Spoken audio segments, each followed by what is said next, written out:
ನಾನು 3 ತಿಂಗಳಿಗೆ ಒಂದ್ಸಲ ಹೈದರಾಬಾದ್ ಶುಗರ್ ದವಾಖಾನೆ ಹೋಗಿ ಪ್ರತಿ ಸಲ ಹೋದಾಗಲ್ಲ ಒಂದು 15,000 ರೂಪಾಯಿ ನನಗೆ ಖರ್ಚು ಮಾಡ್ತಾ ಇದ್ದೆ. ಇದು ಅವಾಗ ನಾನು ಯಾವಾಗ ನಾನು ಸಂಪೂರ್ಣ ಉಪಯೋಗ ಮಾಡ್ತಾ ಇದ್ದೆ ನನ್ನ ದೇಹದಾಗ. ಇದು 1 ಚಮಚ ನಿಂಬೆ ಹಣ್ಣಿನಲ್ಲಿ 1 ಗ್ಲಾಸ್ ನೀರಲ್ಲಿ ಕುಡಿದು ನಾನು ಯಾವಾಗ ಇದು ಉಪಯೋಗ ಮಾಡ್ತಾ ಇದ್ದೆ. ಅಂದಿನಿಂದ ನನ್ನ ಶುಗರ್ ಇವತ್ತಿನ ನಾರ್ಮಲ್ ಇದೆ. ಈಗ ನಾನು ದವಾಖಾನೆ ಹೋಗಿ ಬಂದ್ ಮಾಡೀನಿ. ಇದರಿಂದ ಸಂಪೂರ್ಣವಾಗಿ ನನ್ನ ದೇಹ ಆರೋಗ್ಯ ವಾಸ್ತಾಗಿದೆ. ಇವತ್ತು ಯಾವುದೇ ತರಹದ ಶುಗರ್ ಇಲ್ಲ ಅಂತೇಳಿ ಇನ್ನು ಮುಂದೆ ನಾನು ಇವತ್ತು ವಿಶ್ವಾಸದಿಂದ ಹೇಳ್ತಾ ಇದ್ದೀನಿ. ಸರ್ ಶುಗರ್ ಏನ್ ನೀವು ಅಲ್ಲತ್ತಿರಿಲ್ಲ ಲೆವೆಲ್ ಕಡಿಮೆ ಆಗ್ಯದ ಅಂತ ಏನ್ ಟೆಸ್ಟ್ ಮಾಡಿರಿ ಏನ್ ಸರ್?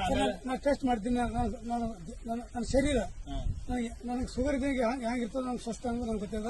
ನಾನು ಅವಾಗ ಚೆಕ್ ಮಾಡ್ತಾ ಇದ್ದೆ. ನಾನೊಂದು ಇನ್ಸ್ಟ್ರೂಮೆಂಟ್ ಎಂದು ನನ್ನ ಶುಗರ್ 100ಕ್ಕಿಂತ ಹೆಚ್ಚಿಗಿಲ್ಲ. ಊಟ ಮಾಡಿದಾಗೆ 180, ಬಿಲೋ 200, ಊಟಕ್ಕಿಂತ ಮುಂಚೆ 120. Very good. ಈಗ ನಾನು 3 ತಿಂಗಳ 6 ದಿನ ತಗೋತಾ ಇದ್ರಿ. ಇದು ತಗೊಂಡು ತಿಂಗಳ ಒಂದು ಹೋಗ್ತೀನಿ. ನಾನು ತಿಂಗಳ ಒಂದು 15,000 ಹಾಕೋದು ಇವಾಗ 1,001 ರೂಪಾಯಿ ಮಾಡಿ ಇದು ಉಪಯೋಗ ಮಾಡ್ತಾ ಇದ್ದೀನಿ. ಇದು ಶುಗರೇ ಇಲ್ಲ ಸರ್. ನೀವು ಬೇರೆ ನಿಮಗೆ ಏನ್ ಹೆಲ್ತ್ ಗೆ ಏನ್ ಇಂಪ್ರೂವ್ಮೆಂಟ್ ಕಾಣಿಸ್ಲತ್ತದ ನಿಮಗೆ? ಶುಗರ್ ಬೆಟ್ ಕಸಿ ಮತ್ತೆ ಬೇರೆ ನಿಮಗೆ ಏನ್ ಬಾಡಿಗೆ ಏನ್ ಕಾಣಿಸ್ಲತ್ತದ? ಇಡೀ ದಿನ ಎಲ್ಲ ನಾನು ಬಹಳ ತಂದೂರಿಸ್ ಆಗಿರ್ತೀನಿ. ಕೆಲಸ ಮಾಡ್ತಕ್ಕಂಥ ಶಕ್ತಿ ಬರ್ತದ. ಅಲ್ಲಾಗಿ ನಾನು ಯಾವಾಗತ್ತೂ ಜನರ ಜೊತೆ ಮಾತಾಡೋಕೆ ಏನೋ ಯಾವುದೇ ಭಯ ಆಗಲ್ಲ. ನನಗೆ ನಿರಾಶೆ ಆಗೋದಿಲ್ಲ. ಹಿಂಗಾಗಿ ನಾನು ಸಂಪೂರ್ಣ ಫುಲ್ ಡೇ ಎನರ್ಜೆಟಿಕ್ ಇರ್ತಾರ. ಅಂದ್ರೆ ಇಮ್ಯುನಿಟಿ ಪವರ್ ಜಾಸ್ತಿ ಆಗ್ತದೆ ಇದರಲ್ಲಿ. ಕೋವಿಡ್-19 ದಾಗ ಯಾರಿಗೆ ಇಮ್ಯುನಿಟಿ ಪವರ್ ಇದೆಯಲ್ಲ ಅವ್ರು ಸತ್ತೋದ್ರು ಎಲ್ಲವರು. ಯಾರು ಇಮ್ಯುನಿಟಿ ಪವರ್ ಅರ ಅವ್ರು ಸ್ಟ್ರಾಂಗ್ ಉಳ್ದಾರ.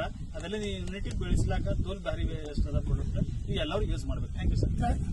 Thank you sir.